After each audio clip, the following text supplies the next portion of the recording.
Good morning to all. Now we are going to see electromagnetic waves. So the electromagnetic waves are non-mechanical waves which moves with the speed equal to the speed of the light in vacuum. So it is a transverse in nature. So now we are going to see only the production of electromagnetic waves. So the Maxwell only theoretically predicted that electromagnetic waves, but experimentally it was confirmed by Heinrich Rudolf Hertz in the year of 1888. Here you see that it is the experimental arrangement of electromagnetic wave production. So it consists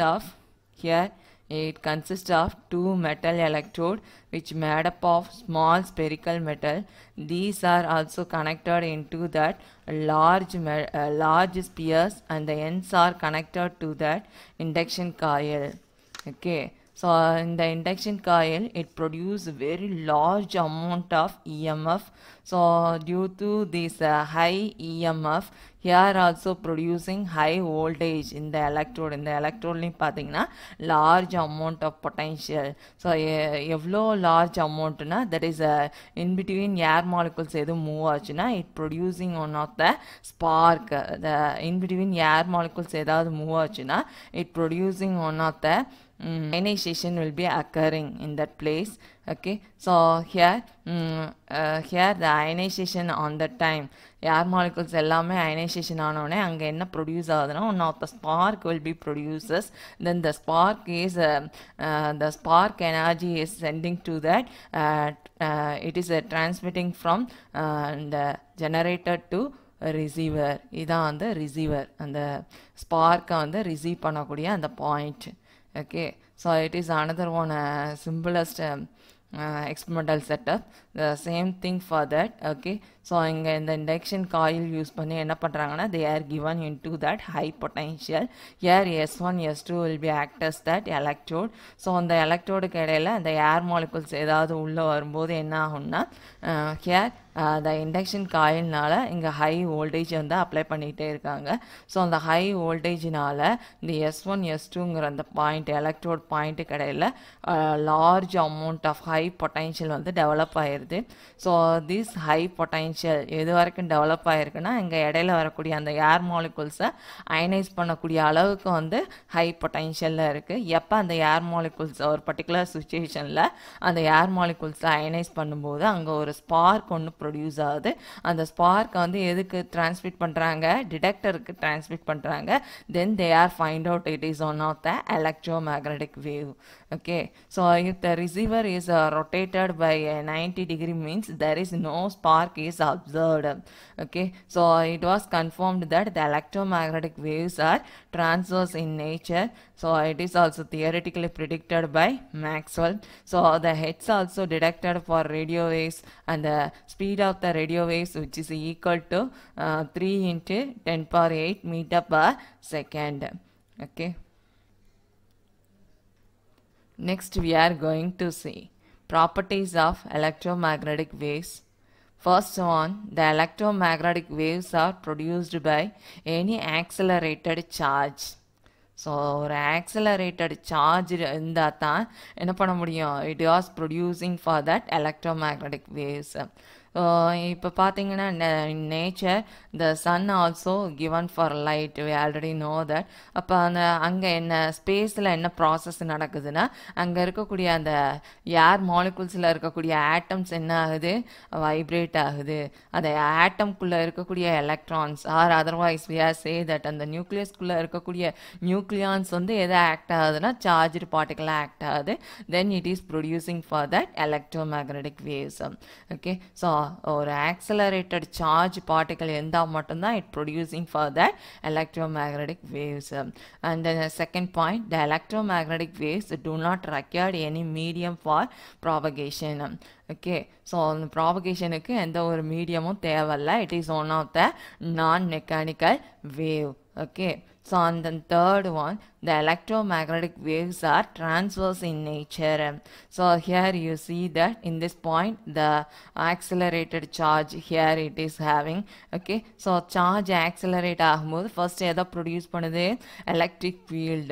Okay, the electric field. So here the electric field will be changing. இங்க பாருங்க the peak value ஒவ்வொரு இடத்துலையும் change ஆக it is also producing for that changing magnetic field. When the electric field attain the peak value, the magnetic field also attain in the peak value.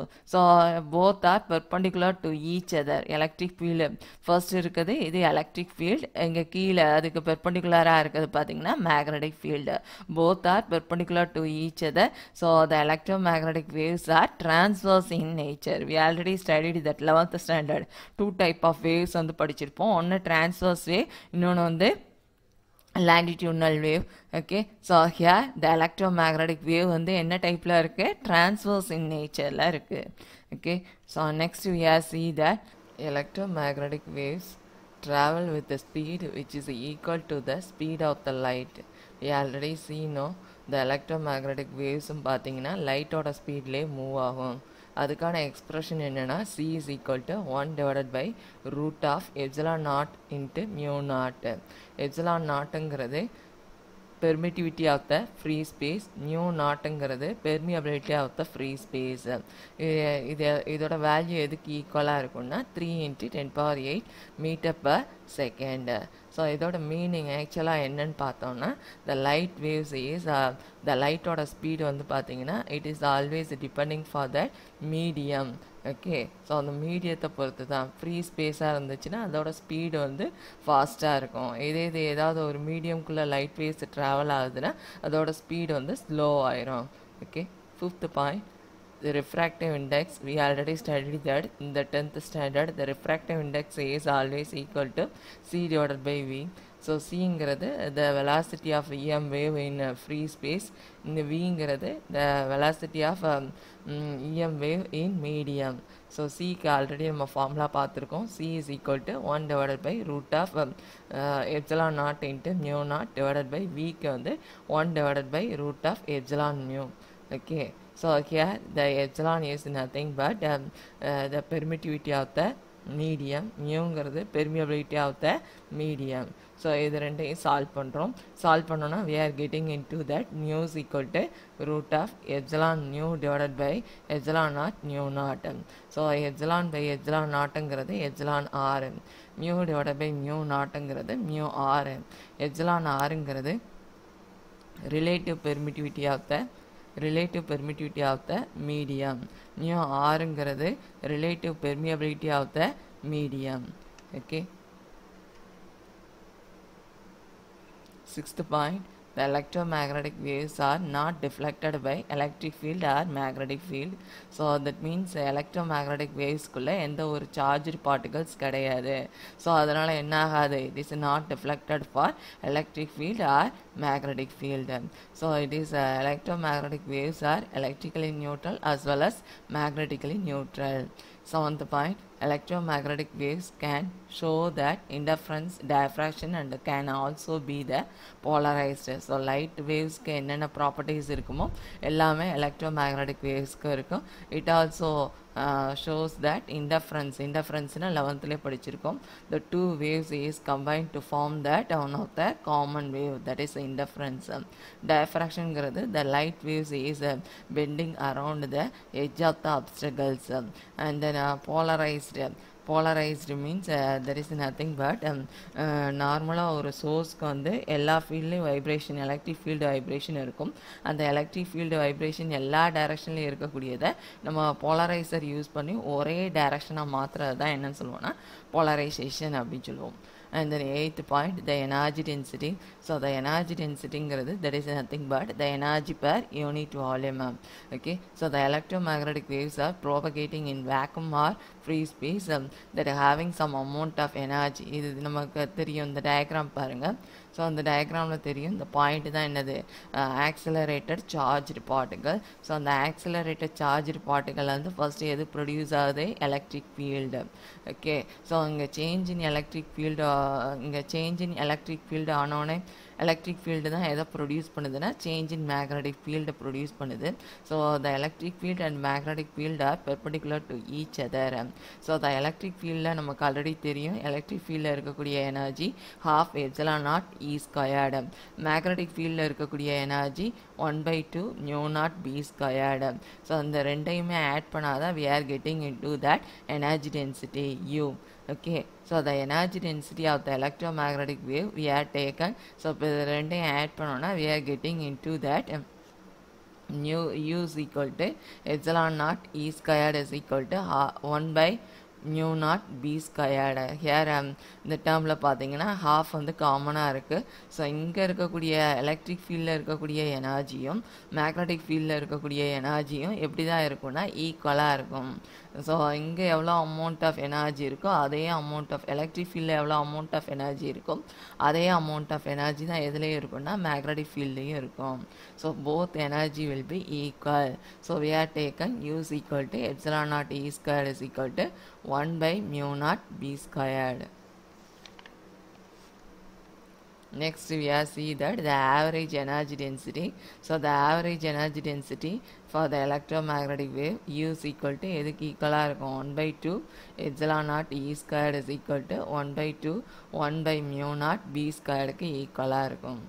And then 10th point, the energy crossing per unit area per unit time is and perpendicular to the direction of propagation of electromagnetic wave is called intensity. So intensity electromagnetic வேவோட intensity மெயினாக வந்து லைட்டோட intensity எவ்வளோ இருக்குது அப்படிங்கிறத பார்க்குறதுக்கு we are using the formula I is equal to total electromagnetic energy divided by surface area into time. So energy by டைமை தான் நம்ம என்னென்னு சொல்லுவோம் power. So the power divided by surface area இதை வச்சு தான் நம்ம எதை கண்டுபிடிக்க முடியும்னா எலக்ட்ரோமேக்னெட்டிக் வேவோட இன்டென்சிட்டி எவ்வளோ இருக்குது அப்படிங்கிறத நம்மளால் கால்குலேட் பண்ண முடியும்.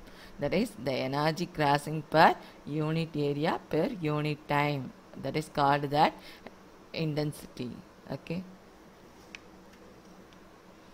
next we are see that 11th point, electromagnetic waves also carry that energy and momentum. We already know that light க்கு என்ன இருக்கு எனர்ஜி இருக்குன்னு தெரியும். At the same time it also containing that momentum. So momentum P is equal to energy by speed. Energy க்கு we are taken the letter U and the speed க்கு வந்து C. Okay, so on the 12th point, if the electromagnetic waves is incident on the material surface, it's completely absorbed.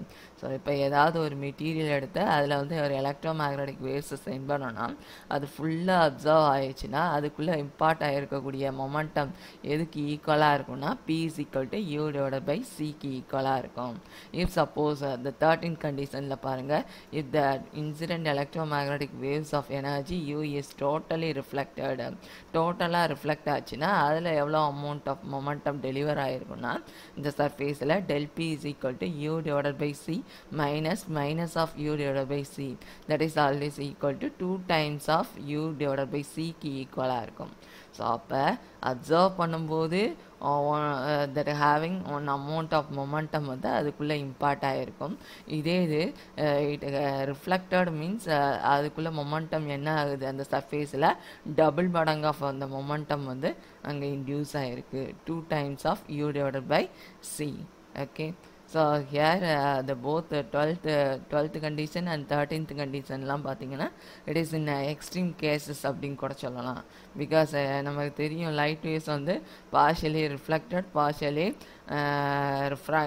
reflected and refracted அப்படிங்கிறது படிச்சிருப்போம்.